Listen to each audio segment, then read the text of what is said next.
Today, we're going on a trip out of state, and we have to prepare Grim so that he's ready to be his most successful when we go to drop him off at the dog boarding. Now, this is the first time I've ever done dog boarding. I usually recommend against it because simply I just don't trust most people with my dog.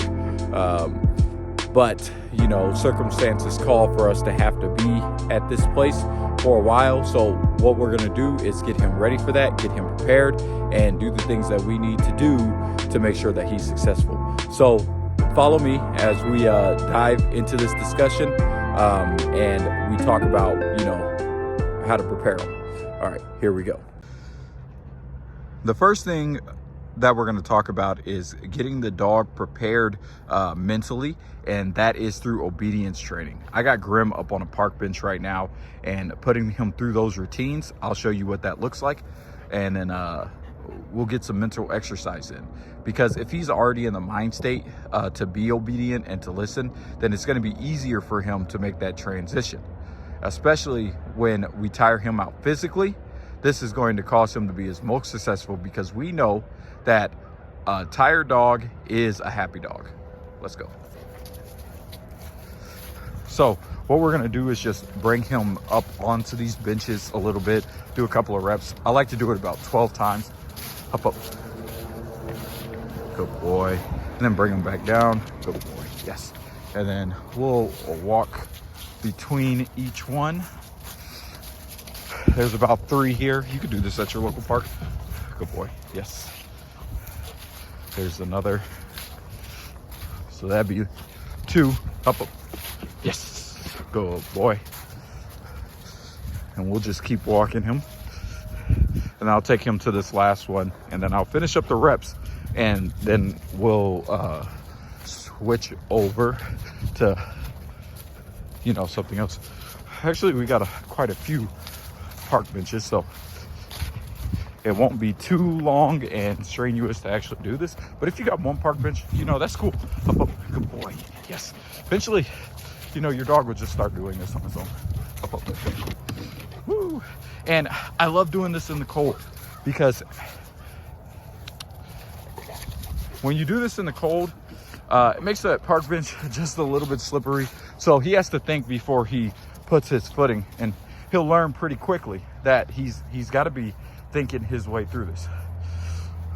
Whew. By the way, this is like first frost time, kind of like it's super cold out.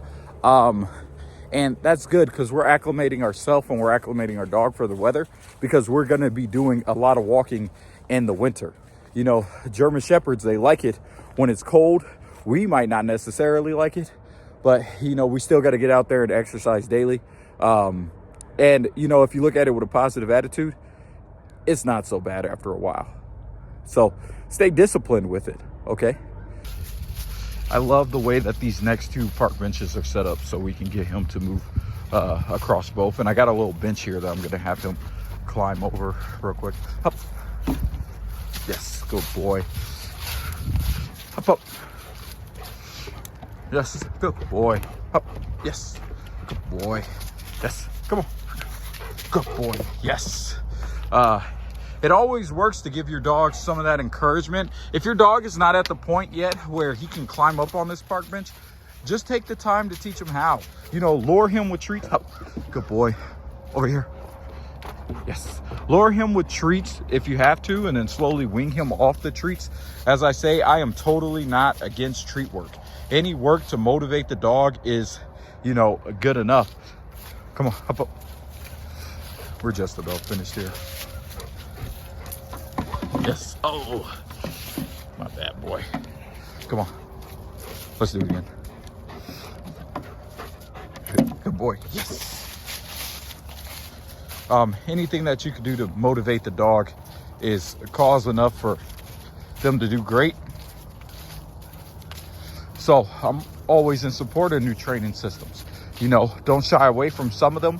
The main important thing, though, is that you're consistent. If you pick a training style, you need to stick with it to see the best results from that training style. Good boy. Come on. And we're walking back now, and then we'll talk about physical part. Good boy. Yes. And don't be afraid to throw some other things in there, you know, like if you want to have him sit and things like that, once he gets up onto the bench, lay down, you can do that. For this specifically, I wasn't planning on doing all of those things, but that park bench will be enough to get him in the mindset of being obedient, and that is completely fine. Hop up. Okay, so the next thing that we're going to talk about is being a part of the physical exercise, the physical discipline, which is what we're going to do. So we're going to use a bike, and we're just going to run with Grim. You can walk him, you can run with him. Personally, me, I'm trying to get him as tired as possible, so I'm just going to ride the bike and let him ride alongside with me. You just want to be cautious when you're riding the bike. That way you're being wary and mindful of things around you, and you know what's going on with your dog and the environment, you know, and make sure you're watching his signs of fatigue. All right, so whew, it's cold. Okay, so we rode the bike, we got back here, and you know, Grim's tired. He's pretty happy. He's, you know, still moving around. He's not completely fatigued, but he's at the point that, you know, we need him to be. So if you're wearing pads or helmet or anything like that and you're riding a bike and you got your dog with you, which I recommend, you know, you don't look stupid. You look smart. And it'd be a shame if you were riding the bike, you had the dog with you, to see something that it wants to chase, pull you off of that bike and hit in the ground, you know. So do what you have to do to keep yourself safe. Also, at this time, this is probably going to be one of the last times that we ride the bike with Grim, because it's getting cold out, and touching those metal bars and riding that bike in the cold with the wind coming at you, it's not going to be a good thing all the time. So just be aware that we are going into the winter. I got this jacket on right now. It's got fleece on it, but it's not my winter coat. I will soon be bringing out that winter coat because slowly it's starting to get cold. And if you know anything about Midwest weather and the wind that blows with the cold, it is the absolute definition of frigid. So keep yourself, you know, protected in the winter. I usually got a poncho on with, you know, a scarf and, you know, a jacket underneath it, because it gets freezing, especially out here. And I know my people in places like Chicago, they know exactly, you know, in Minnesota and those places in the Midwest, they know exactly what I'm talking about. Absolutely freezing. So make sure you're dressed ready for the weather. Get yourself some boots with a thick pair of socks. And, you know, that's all I wanted to say about that. But let's get back into this physical exercise. So now that we have all that taken care of, there's a couple of things that I have to get ready for Grim, such as his vaccination papers to send the people. And, you know, not really a problem, but you want to make sure that your paperwork and everything that you have is in order and accessible for the people that you're dropping your dog off to. Grim is just chilling out in the yard. And what we're going to do real quick is just play a quick game to get him in the mindset of, you know, playfulness, and to get him tired, and also be able to finish him off with a good exercise that's going to work his mind, it's going to work his physical, and it's going to, you know, just keep us both excited and relaxed for when we drop him off and go handle those types of things. Now, what comes with this dropping him off is I've done thorough research on the place that I'm dropping him off to, which you want to do, because incidents do occur at places like this. So you want a reputable person that you can have watch your dog. You don't just want to drop them off without doing any research or looking into this business at all. You want to make sure that they are pretty great people that you're leaving one of your most prized possessions that you have with. Okay, so let's get the tug out. Let's get working. Game of fetch works well too, but considering how cold it is and how much I've already, you know, been exposed out here, I want to do something that kind of keeps me moving, keeps him moving, and increases the auxiliary of the training so that I don't have to do this for a very, very long time. Okay, so gonna go grab the rope. Let's get into it. So this is the rope. He's already ready to go and get at it. We're gonna do some obedience commands first before we allow him to get the rope. And then we're going to start. So I'm gonna have Grim come over here and I'm going to have him do a little bit of training. Come here, sit. Good boy. Lay. Yes. Go through. Come here. Sit. Good boy. Lay. Wait. Go through. Good boy. Yes. Over here. Sit. Good boy. Good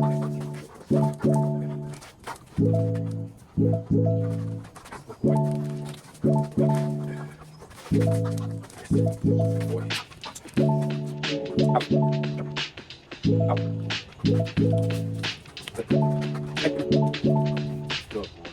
I also recognize that he most likely doesn't want to lay down or sit because this ground is cold. It is in the winter.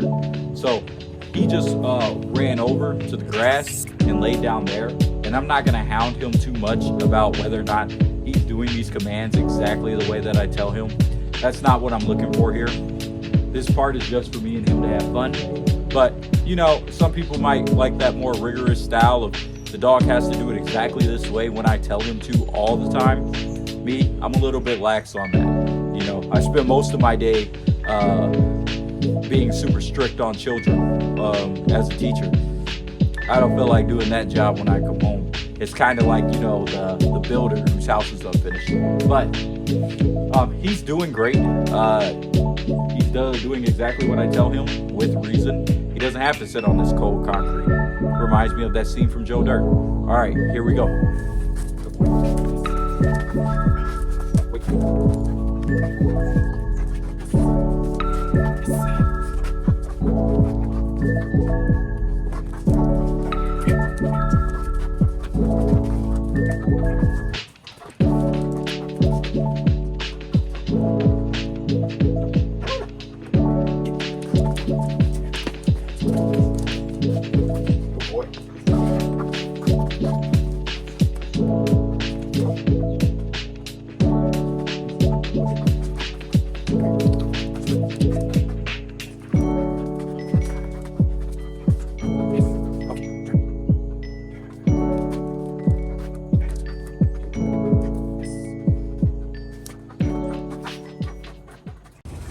The last thing that I'm gonna do is give him something that he can chew on to release the amount of frustration that if he still has some, or if there's just to give him something to work on.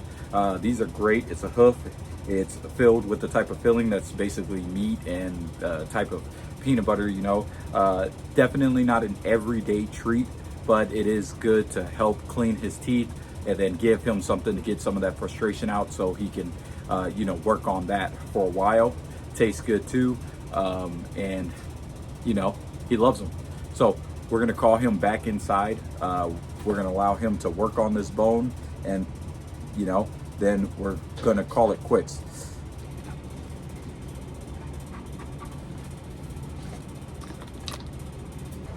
Okay, so we talked about a few things. Mentally preparing your dog, physically exercising them, and then physically exercising them with that mental exercise, and then giving your dog something so it can get all of its frustrations out and be able to work on something and, you know, help clean his teeth a little bit. And yeah, that's it. Thank you. Like the video down below, subscribe, and thank you for joining the community. Peace.